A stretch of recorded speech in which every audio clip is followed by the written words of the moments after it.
A movie surrounded by controversy debuts in Kentucky, The Interview, and Kentucky Next. A difficult Christmas for a family as they celebrate without a loved one who hasn't been seen in months. And more than 200 volunteers helped to feed more than 1,000 people for Christmas. Tracking, alerting, protecting. This is WKYT This Morning. Good morning and happy Friday to you. I'm Rebecca Smith. Bill Bryant has the morning off. For the first track on the weather, let's turn to meteorologist Mike Linden. Thank you. I was seeing Micah Harris, so I was like, that's not Micah, but it's enough, Mike. Right? Micah. Yes. Regardless, I have some good news for you weather watchers out there today. It looks like it should be a nice one for you out there today. It looks like Mother Nature held off on giving us our Christmas present a day later because there's just not much going on right now. Defender is nice and quiet and really not many clouds in the sky. You might need that ice scraper for this morning, though, with the calm winds out there and temperatures, as you can see, that are sub-freezing through most of Kentucky. Laurel County in southern Kentucky, they're 28 degrees, so most spots are below that freezing mark. It is chilly out there for you, but get ready for a mostly sunny, great-looking day ahead of us here in the upper 40s. I'll be back in 10 minutes, though, to give you the news on the final weekend of 2014, as it might take a turn to be rather wet. Rebecca? All right, thanks so much, Mike. New this morning, some scary moments after a car crashed into an ambulance carrying a baby. It happened just before 2 this morning in front of a gas station on Winchester Road. Police say a car hit the ambulance, but they're not sure exactly how the crash happened. No one involved in the crash was hurt, but the infant was taken to UK Hospital for a checkup. Well, one family had to celebrate Christmas without a loved one yesterday. Norma Jo Brown disappeared from Bath County 3 months ago. She was last seen with Kevin Howard. Police arrested him in early October and charged him with murder of a University of Cincinnati professor. Sharon King says it's painful not knowing where her daughter may be. I don't know where she's at, That's the worst feeling any mom could ever have. Knowing she's out there somewhere and you can't do nothing to help her. And King says crews will search a stretch of the Kentucky River in Jessamine County for clues about her daughter's disappearance. Well, it's been more than a week since Lexington's latest murder, and there are still no arrests in the case. Police say 21-year-old Jevin McGee shot and killed 30-year-old Joseph Parker outside an apartment complex on Augusta Court last Thursday. Police issued a warrant for McGee the next day.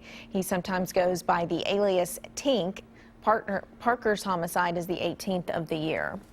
Well, police are continuing to search for a person of interest in a Winchester murder. Police say gunfire broke out during a home invasion at an apartment on Oxford Drive Tuesday night. We're told one of the bullets went through the floor, killing 19-year-old Amber Caudill. 20-year-old Lamont Wilkerson is charged with murder, and 18-year-old Lillian Barnett is charged with complicity to murder in the case. Funeral arrangements for Caudill have not been finalized. Well, 3 Kentucky theaters were among just a few hundred across the U.S. to premiere a headline-making movie yesterday. Theaters of Georgetown showed The Interview about a plot to kill North Korea's leader Kim Jong-un. Sony originally canceled the release, but later reversed the decision. WKYT's Garrett Weimer talked to moviegoers who wanted to see its debut. Christmas is typically a busy day for movie theaters. How are you today? Good, how are you? But at theaters of Georgetown, the general manager says this Christmas seemed a little busier for one movie in particular. You want to go kill Kim Jong-un? Totally. I remember seeing the previews for the movie and being shocked that there was actually a movie about something like this that was kind of almost a real thing. And then the movie got canceled, so I was like, oh, well, I guess they can't make movies about that. People flocked to the theater for the controversial flick. Many said they wanted to see it before all the buzz. But still, for some, seeing it in theaters also made a statement. I'm not going to get them online. However the hackers put them out, I am going to pay my money to go see them in the theaters because that's what Sony deserves. A lot of people who saw The Interview in theaters say they would recommend it not just because of what happened, but because it's a funny movie. It was hilarious the whole way through the movie. It was good. I think everybody should see it. And judging only by the crowds here for the movie's opening day, a lot of people are. In Georgetown, Garrett Weimer, WKYT. Well, the only other theaters currently showing The Interview in Kentucky are in Louisville and in Pikeville. You can also rent or buy a digital version of the movie online. Well, a Kentucky lawmaker wants to make sure religious freedoms are allowed in public schools. Senator Albert Robinson of London has pre-filed a bill to allow students to voluntarily pray or express a religious viewpoint at school functions or in assignments. While the bill focuses on religion, Senator Robinson said that's not all it's about. But also, no matter what your religion is or lack of religion, this is America. You have a right, a freedom of speech. Speak out. Senator Robinson says the bill is modeled after similar legislation passed in Florida and in Mississippi. Well, about 100 people gathered for Christmas breakfast at the Catholic Action Center yesterday. The center has been helping folks there for about 15 years. A church group from Mary Queen and the Holy Rosary provided food for the meal and the volunteers. The group serves a meal on the fourth Sunday of every month at the Catholic Action Center.